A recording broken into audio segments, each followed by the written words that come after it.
Bienvenidas y bienvenidos a una emisión más de tu programa Ándale para que sepas. El día de hoy hablaremos acerca del sufragio femenino en México. Para eso me gustaría que te pusieras en contacto con nosotras y nosotros a través de las redes sociales que aparecen en tu televisor o a través de nuestras redes sociales como son Twitter, Facebook e Instagram, donde nos encuentras como Ándale para que sepas, o también nos puedes ver en el canal de YouTube de Si hay mujeres en Durango. También para recordarte que este programa está hecho por alumnas y alumnos del Instituto de Educación y Cultura Alejandría. Sin más preámbulo, comenzamos.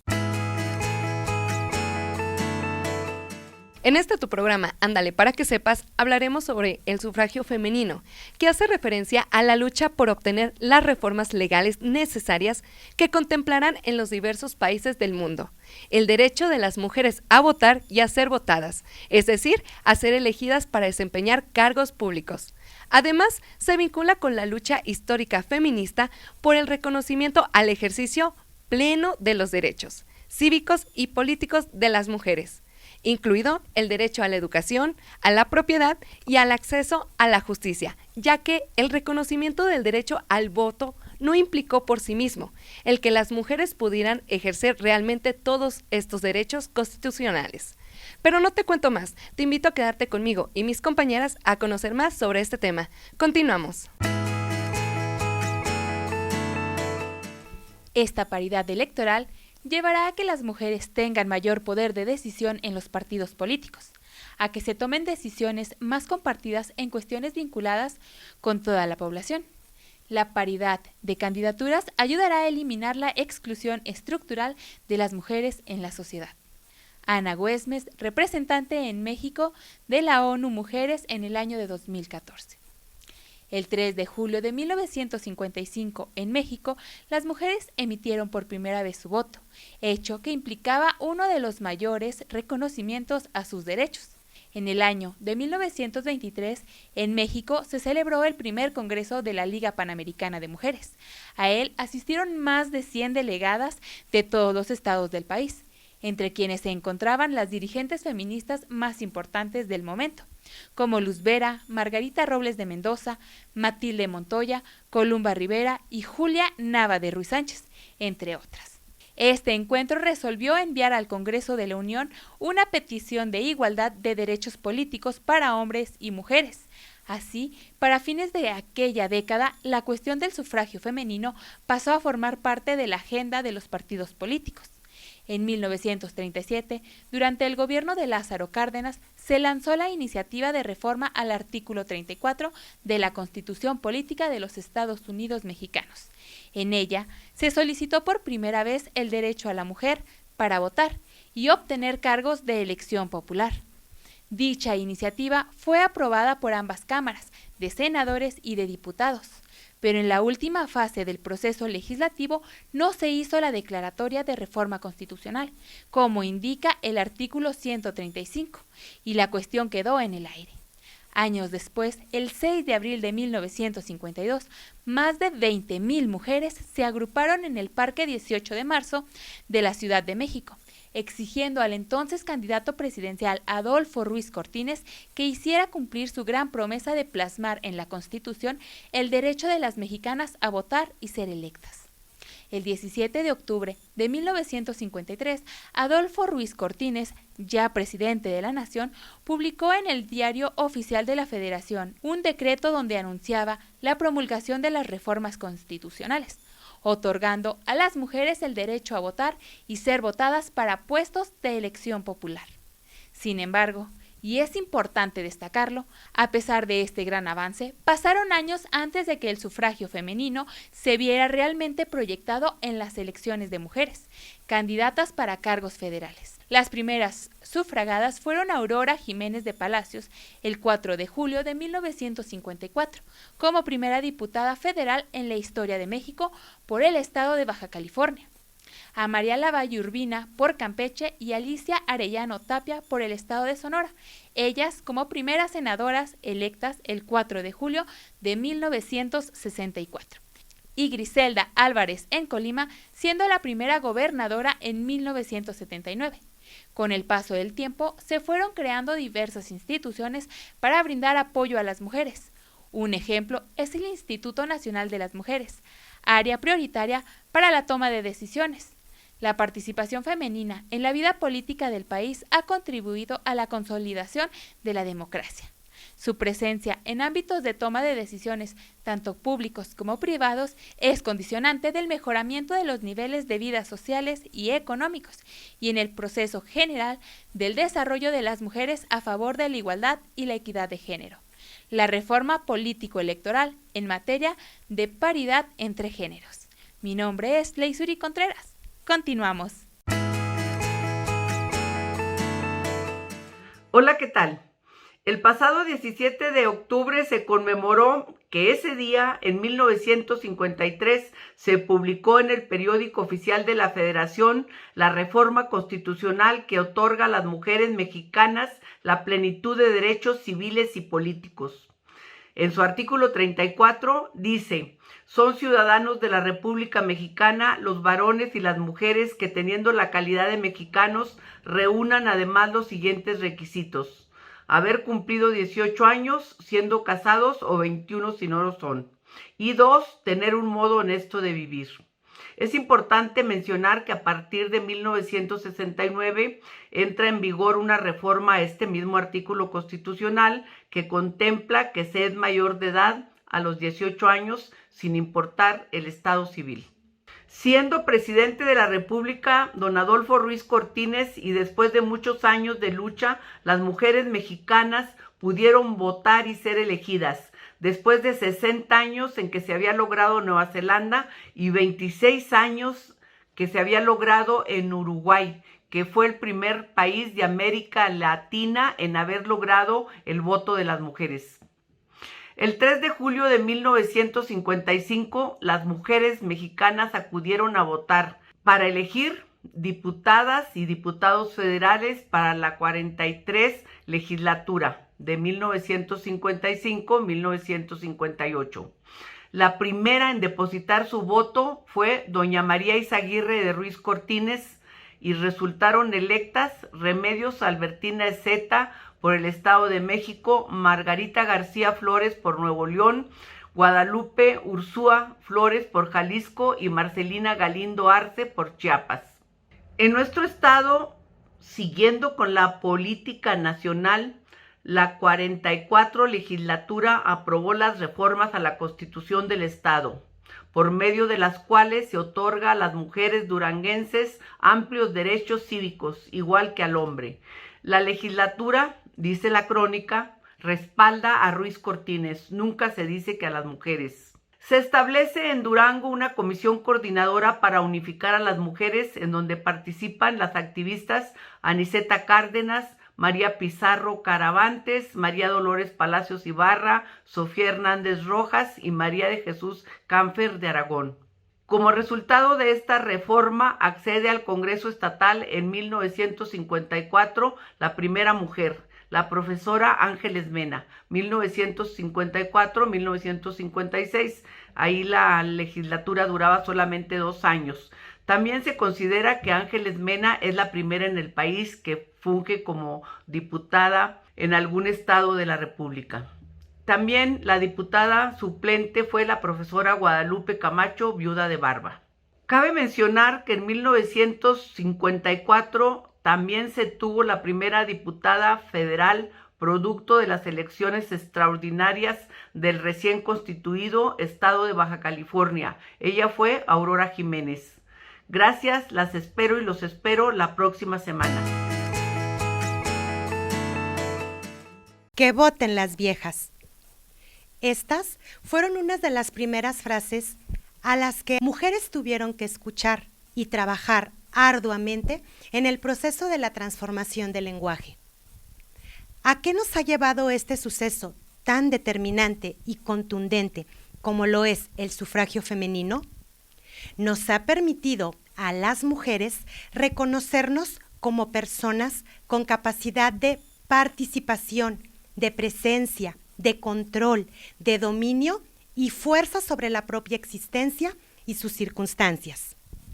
La combinación de estos aspectos se conoce como empoderamiento y tiene una versión individual y otra colectiva. La individual está ligada a la confianza, la autoestima, a tomar en cuenta las necesidades personales, a la capacidad de control de nuestras vidas y la toma de decisiones. La parte colectiva se enfoca a la participación y defensa de los derechos e ideales en grupos afines para lograr cambios sociales y políticos. Ambos empoderamientos, individual y colectivo, van de la mano. No basta hacer cambios personales. Es necesario que se produzca también a nivel colectivo mediante la creación de redes y la participación social. El crecimiento es un proceso de adentro hacia afuera y se inicia en el ámbito personal y se expande hacia una dimensión colectiva, como lo muestra la historia, al formarse agrupaciones como lo eran las Hijas de Cuauhtémoc, que fueron de las primeras congregaciones promotoras del voto en la mujer. Debemos comprender que estos eventos sociales son los precursores del desarrollo humano de las mujeres y son esenciales para erradicar la discriminación, la violencia de género y eliminar la brecha salarial y el techo de cristal. Poco a poco, las mujeres han dejado de ser objeto de la historia, la política y la cultura, para pasar a ser protagonistas. Sí, protagonistas. Si quieres tomar las riendas de tu vida y fortalecer tus capacidades, recuerda, sí hay mujeres en Durango. En ellas encontrarás redes de apoyo que promueven el crecimiento y desarrollo humano de las mujeres. Sigue con nosotras y nosotros. Yo soy Alejandra Bermúdez.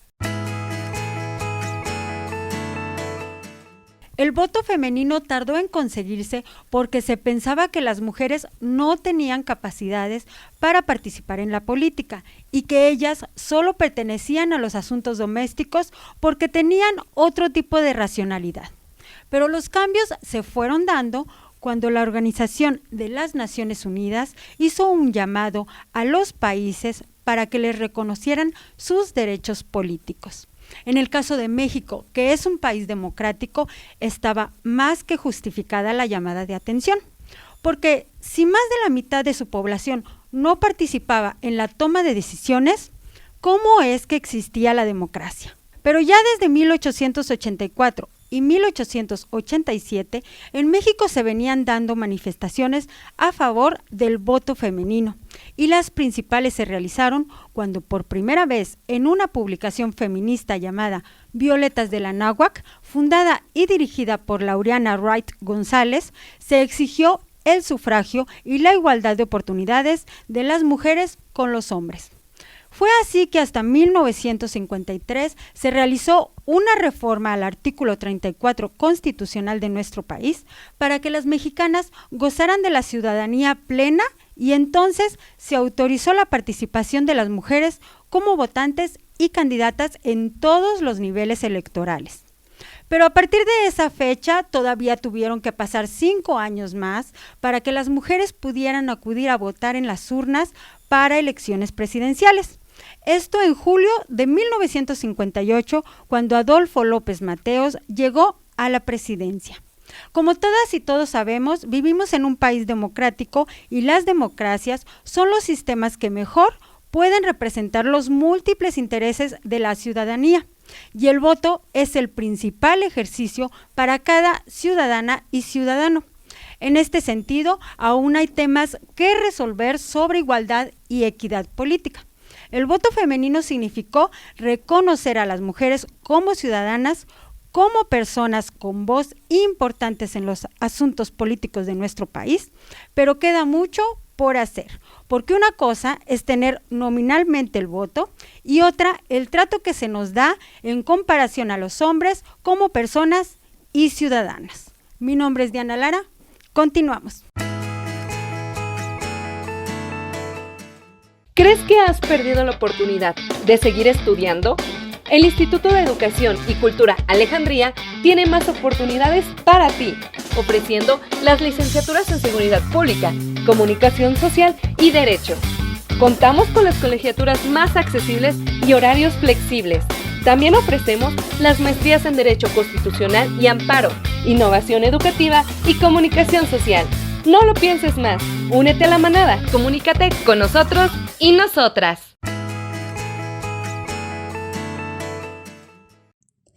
Esta es tu sección Chúpate Esta y las preguntas de esta semana fueron: número 1. En la actualidad las mujeres hacen efectivo su derecho al sufragio femenino, a lo que los porcentajes quedaron así: 60% votaron que sí y el 40% votaron que no. En la actualidad muchas mujeres no hacen efectivo su voto por no creer en los representantes políticos, pero tenemos que hacer valer nuestro derecho y también en un futuro ver el cambio. La segunda pregunta fue: ¿crees que existen lugares donde las mujeres aún no tienen la libertad de votar libremente? 75% de las personas votaron que sí y el 25% restante votaron que no. Como vemos, el porcentaje mayor votó que sí. Y así es, existen lugares o comunidades donde las mujeres no pueden ejercer su voto libremente, ya que sus usos, costumbres o aún tienen miedo. ¿Cómo ven los resultados? Interesantes, ¿verdad? Así que sigan al pendiente de nuestras redes sociales para que nos dejen sus participaciones en cada una de las preguntas que estaremos realizando en los próximos temas de tu programa Ándale para que sepas. Entre las primeras metas de la lucha feminista, el voto fue una de las más prioritarias, ya que eso garantizaría que, ante la ley y la sociedad, la mujer adquiría la ciudadanía de manera integral. Se sabe que no fue un premio por parte del Estado, ya que hubo una lucha clara y constante por parte de las feministas de esos tiempos tan complejos, sin duda, un parteaguas del feminismo como lo conocemos hoy. El origen de la discriminación hacia las mujeres para ejercer este derecho es un claro reflejo de las desigualdades en cuanto al género, y lo más destacable es la huella histórica con que ésta se ha ido arrastrando. Sin duda, es importante conmemorar el logro de las mujeres que luchan, sin dejar de lado que aún queda mucho por hacer, dado que las mujeres aún tenemos dificultad para acceder a puestos de relevancia o alto poder. El techo de cristal que se cierne sobre nuestras cabezas parece volverse más delgado cada vez, pero no hay que bajar la guardia ni los ánimos de lucha. Aún quedan por delante metas muy relevantes, como la búsqueda de los derechos sexuales y reproductivos, y lograr una vida libre de violencia de género, pero sin duda, conmemorar fechas tan relevantes nos dan la pauta para entender que no hay peor lucha que la que no se hace. Yo soy Gaby Campillo, continuamos. Datos importantes sobre el sufragio femenino. Número 1. El sufragismo se define como la demanda por el derecho al voto para las mujeres en todo el mundo. Esta corriente, que demandó la adquisición de derechos políticos, no solo se limitó al sufragio, sino cuestionó a la sociedad que excluía a la mitad de la población del ejercicio de la ciudadanía, y por lo tanto de su integración a la vida pública. Y con ello exigió cambios en el orden de género imperante al vincularse con el feminismo. Número 2. En México, desde fines del siglo XIX, existen referencias de demandas de algunas mujeres por el acceso a la educación superior, el trabajo y la participación política en igualdad de condiciones con los varones. La exclusión de las mujeres de la política las dejaba fuera del ejercicio de la ciudadanía, y con ello eran percibidas como seres menores de edad que debían ser cuidadas y protegidas, mientras que el hombre fungía como jefe de la familia, sobre el que descansaba el ejercicio de sus funciones cívicas, entre las que se encontraba sufragar. Número 3. La demanda por el sufragio femenino tuvo su momento destacado en los debates que se produjeron en tiempos de la Revolución Mexicana, en dos ocasiones específicas. Primero, en Mérida, Yucatán, en el primer Congreso Feminista de 1916, y luego durante el Congreso Constituyente de 1917. Número 4. Es importante insistir que el derecho al voto fue un reconocimiento en el que surgió un resultado de un proceso largo que requirió de varios intentos. Ya se habló del primero, que se dio con el primer Congreso Feminista. Durante los años 30 también se presentaron nuevas propuestas que nunca fueron aprobadas. Y cuando en 1947 al fin se reconoció por primera vez el derecho al voto de las mujeres, se realizó con limitaciones. Número 5. Al final de cuentas, esta lucha por el derecho al voto o sufragio es sobre todo una lucha por la igualdad y por una sociedad más equitativa. Soy Diana Salazar, continuamos. El día de hoy nos encontramos con la especialista electoral Claudia Adame, con quien abordaremos el tema del sufragio femenino el día de hoy. Para comenzar, me gustaría darle la bienvenida. Gracias, Gaby, un gusto estar aquí. Tengo entendido que esto es toda una personalidad y que conoce bastante del tema de la política, y más porque es una mujer en este ámbito. Es muy importante conocerlo porque somos un programa 100% feminista. Pues me da mucho gusto, no había tenido la oportunidad de estar en un lugar así, que de veras estén concentrados en el tema feminista, así que estoy feliz de estar aquí. Ay, nosotros encantadísimos de tenerla. En primer lugar, ¿qué representa para las mujeres el derecho a votar? Bueno, sus inicios fue el librarse de la marginalidad, del desprecio. Hasta el año 53 en México se pudo votar sin restricciones. Antes había restricciones absurdas como solo mujeres con título profesional o mujeres acompañadas de un hombre o mujeres casadas. Entonces sí es un gran logro de aquella primera ola en la que se buscaba el voto. Luego vino una segunda ola feminista que su fin era ya buscar el derecho a ser votadas, o sea, a estar en una boleta, a participar como candidatas. ¿Actualmente se puede decir que realmente sí hay cambios? Sí, hay muchos. Yo diría que ahorita, no sé si la historia se los vaya a reconocer, pero hay mujeres en el electoral, sobre todo en la parte del derecho electoral, que han hecho luchas increíbles. Ahorita tenemos la paridad de género que es una maravilla. Yo creo que estamos ahorita en un momento muy, muy bueno para vivir el tema de elecciones. En Durango, ¿cómo se verán reflejados nuestros derechos próximamente en, pues precisamente, vaya la redundancia, las próximas elecciones? Okay. A nivel nacional va a haber, se van a elegir 6 gobernadoras o gobernadores. La ley indica que 3 de ellos, solo 3 de ellos, y así es como me gusta decirlo, solo 3 de esos puestos pueden ser hombres, 3 pueden ser mujeres y hasta 6 pueden ser mujeres. O sea, la restricción es para ellos, el beneficio es para nosotras. Eso es a nivel de gubernatura, así que puede ser sin problema una mujer en Durango por primera vez. Y en el caso de las alcaldías es más a detalle y más interesante. Los partidos tienen la obligación de postular mujeres por partido en el territorio donde acostumbran ganar. O sea, no las pueden poner en los municipios donde tal partido siempre pierde, no puede poner su 50% en esas mujeres. El Instituto Estatal Electoral les va a decir, estos son tus lugares donde acostumbras ganar, ahí van mujeres primero. Entonces el juego es bastante complejo y muy interesante. Tengo entendido que tu especialidad tiene que ver con economía. Entonces una pregunta es, ¿cómo se ve reflejado el trabajo por la equidad de género? Los partidos tienen que ejercer el 3% de su presupuesto en desarrollo y liderazgo de las mujeres, en actividades de paridad, de promoción de la paridad de género. El 3% de su presupuesto es más o menos el 10% de lo que gastan, para tener una referencia, el 10% de lo que gastan en una campaña electoral. Así que no es un presupuesto menor. Si estamos haciendo si comparamos, si usamos como referencia las campañas, el 3%, el 10% de lo que se gasta en una campaña, eso es lo que cada año un partido está ejerciendo en este rubro muy específico y muy vigilado por el INE. De veras se revisa a detalle que se ha usado en esto. Por ejemplo, este 2021 fueron 157 millones de pesos los que se invirtieron en desarrollo y liderazgo de las mujeres en la política. ¿Qué le podría decir tú a nuestras televidentes cuando todavía no se animan a votar? ¿Qué les puedes sugerir tú?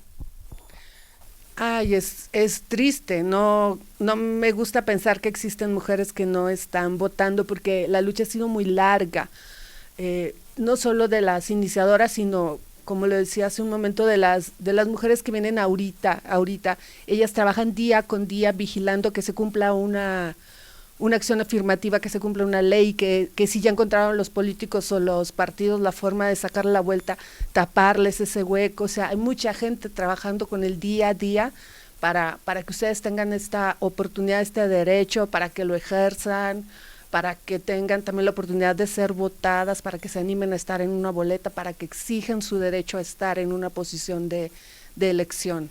Entonces, yo con eso las invito a recordarles que detrás de su voto hay muchas luchas de muchas mujeres a lo largo de los años. Claudia, ¿algo más que quieras agregar? Pues nada, felicitarlos por estar atentos también a estos temas que cada uno en su ámbito va abriendo brecha, ¿no? Aquí yo te puedo decir que en el tema electoral las mujeres están día con día, tema con tema, pendientes de que haya paridad. Entonces me encanta saber que ustedes están atentas a todos los ámbitos, y yo te puedo garantizar que en estamos bien representadas por mujeres en el derecho electoral, que están pendientes de que haya paridad y se cumplan los derechos de todas. Claudia, esperamos tenerla más seguido aquí en el programa de Ándale para que sepas. Continuamos. El tema del derecho al voto para las mujeres surgió como debate público en espacios del movimiento constitucionalista. Por ello te contaré detalles sobre el sufragio femenino en el México postrevolucionario, ya que vale la pena acercarnos a los momentos de la historia de este importante suceso.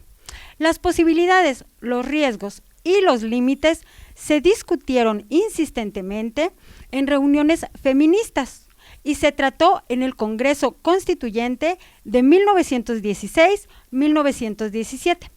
Un indicador de la importancia que este tema consiguió en el México postrevolucionario fue que el Congreso Constituyente de Querétaro recibió 3 peticiones al respecto, entre estas la de Ermila Galindo y el general Silvestre González Torres, quienes reclamaron el voto de las mujeres. En tiempos de la Revolución, Ermila Galindo, quien era originaria de Lerdo, Durango, fue la mayor activista a favor del sufragio femenino y colaboradora de gran confianza política de Venustiano Carranza. Ella hizo propaganda constitucionalista dentro y fuera de México. Realizó conferencias en diversos lugares del sureste y con la fuerza de sus discursos promovió el sufragio, pero también la educación femenina. Pero esto no se quedó solo en eso, sino que fue más allá y llevó a la práctica sus convicciones al lanzar su propia candidatura a una diputación federal, y siendo una personalidad conocida en los altos círculos políticos del constitucionalismo, su candidatura tuvo aceptación. Obtuvo algunos votos, pero no alcanzó el triunfo, ya que no se permitió que las mujeres votaran en el distrito en el que ella contendió, por lo que solo recibió votos de sus partidarios hombres. Entre otras cosas, la supuesta escasa preparación de las mujeres fue un argumento repetido para restringir, posponer o rechazarles su derecho al voto, pero la lucha de las mujeres continuó hasta lograrlo, con el fin de que la mujer no solamente fuera dirigida, sino también dirigente de la sociedad. Pero aún estamos en ese camino. Continuamos en Ándale, para que sepas. Hemos llegado al final de esta transmisión el día de hoy. No se olviden sintonizarnos el próximo lunes en punto de la 1 de la tarde por Canal 10, o bien ver la repetición de nuestros programas en el canal de YouTube de Si hay Mujeres en Durango. Hasta luego.